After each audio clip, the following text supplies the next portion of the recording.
ডিম রান্না কিন্তু ভিন্ন পদ্ধতিতে, ভিন্ন স্বাদে।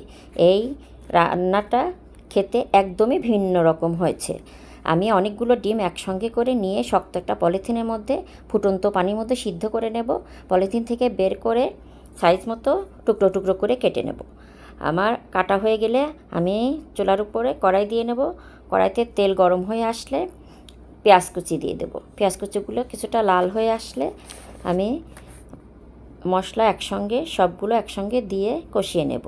মশলা কষানো হয়ে আসলে স্বাদ মতো গোলমরিচের গুঁড়া দেব। এরপরে আগে থেকে কেটে রাখা ডিমের টুকরোগুলোকে এর সঙ্গে খুব সুন্দর করে কষিয়ে নেব। এরপর আগে থেকে সিদ্ধ করে রাখা আলু ও কাঁঠালের বিচি একসঙ্গে খুব সুন্দর করে কষিয়ে নেব। কষানো হয়ে গেলে পরিমাণ মতো পানি দিয়ে কয়েক ফালি কাঁচামরিচ দিয়ে শেষের দিকে গরম মশলার গুঁড়ো ও জিরা গুঁড়ো দিয়ে আমি নামিয়ে ফেলব। বন্ধুরা, কেমন হয়েছে?